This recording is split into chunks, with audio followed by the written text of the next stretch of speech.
Everyone has the same challenges, same issues. But I think what is different in Asia compared to Europe, it's more of a growth game still.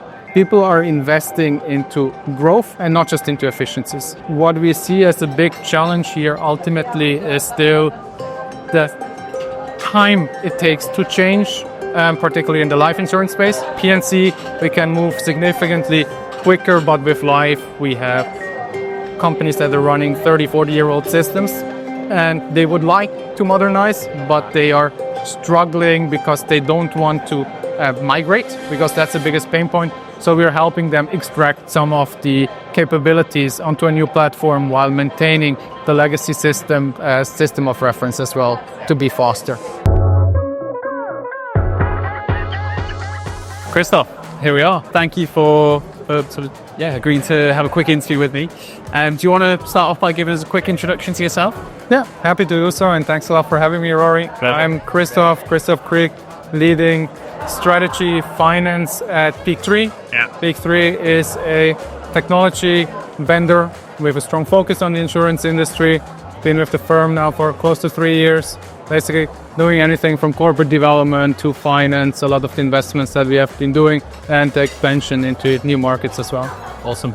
And I was thinking a good place to start would be to talk about digital transformation. Now, quite a vast topic. What does the sort of term digital transformation mean for Peak3? For Peak3, we're looking at it from different dimensions. We have done digital transformation where it's really looking at replacing existing legacy technology that has been out there, basically going in across, not one case in Europe, we're doing now 6 countries, modernizing the entire technology stack, moving everything into one modular new core system that we are providing. So this is really the extreme case. Digital transformation, where we're saying we're going from very legacy architecture, legacy products, and operating models into all digital first. Other things that we're doing is more corporate venturing related as well, where we have insurers that want to set up a new greenfield insurance carrier. We help them doing that. And I think a panel that we were having earlier today is as well focusing more on the distribution, really digitizing from distribution first, where we have been building up joint ventures with digital ecosystems as well that want to embed insurance, and we help them do that with the technology, with the expertise to scale. Awesome.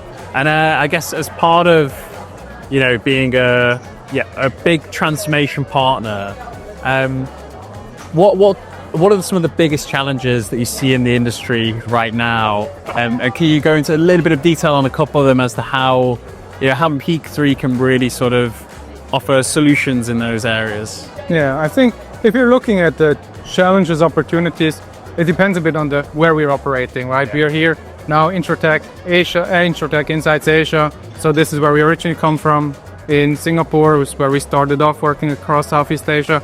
But the challenge is similar to Europe as well. Legacy architecture, everyone has the same challenges, same issues. But I think what is different in Asia compared to Europe, it's more of a growth game still. People are investing into growth and not just into efficiencies.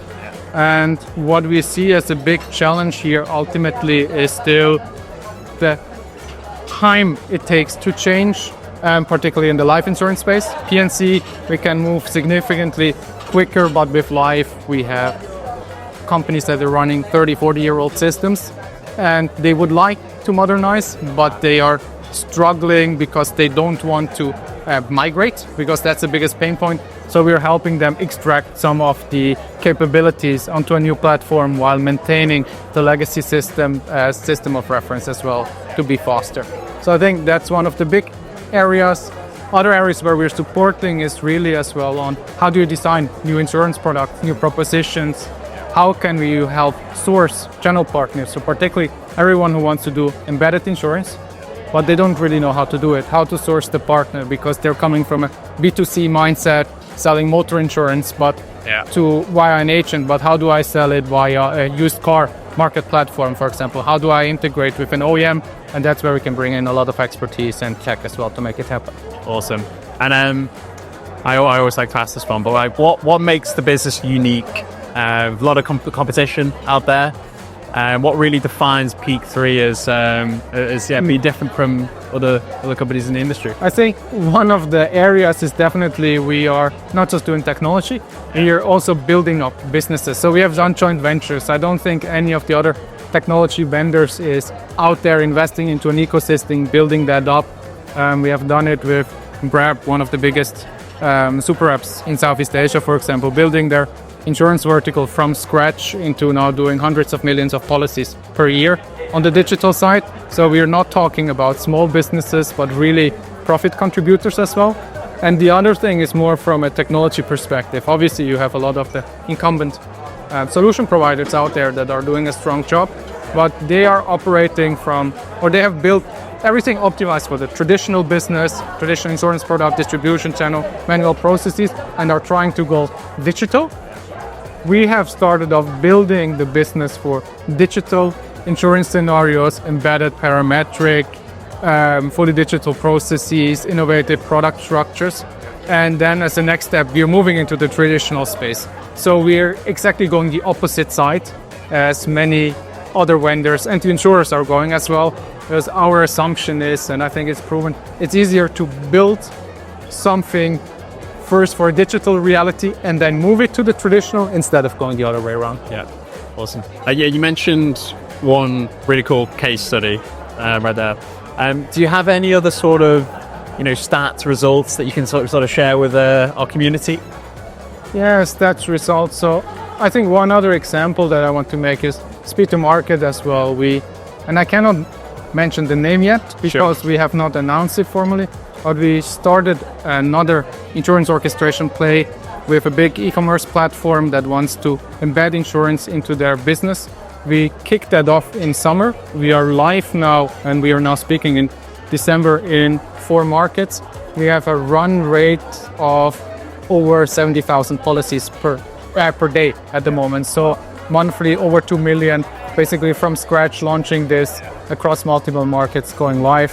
So I think this is some of the more impressive numbers. Awesome. And how important are events like today in terms of, you sort of creating your strategy, shifting your strategy, maintaining your strategy? Hopefully it's useful.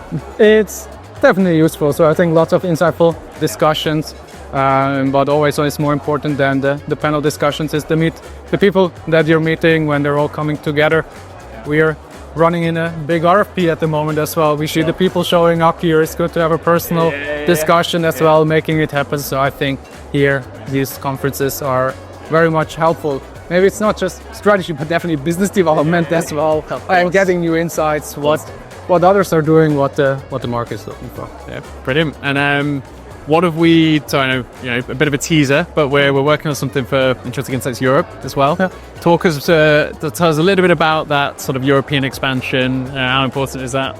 We started off really looking into Europe around 2-3 years ago, ramping up the team successfully. I think we have now team in 7-8 countries from basically no one 3 years ago. Build up our technology center in Eastern Europe as well. Working from everything from embedded insurance to really multi-country for modernization at the moment. So it's very much exciting there. The market is different than APAC for sure. I think lots of opportunities still on embedded digital where APAC is generally leading, I would say, when it comes to innovation, but particularly when it comes to efficiency plays. Europe is very much interesting. And I think we can add a lot of value there and really ambition to grow the team, grow the customer base, build or tailor the product to the local market as well. Awesome.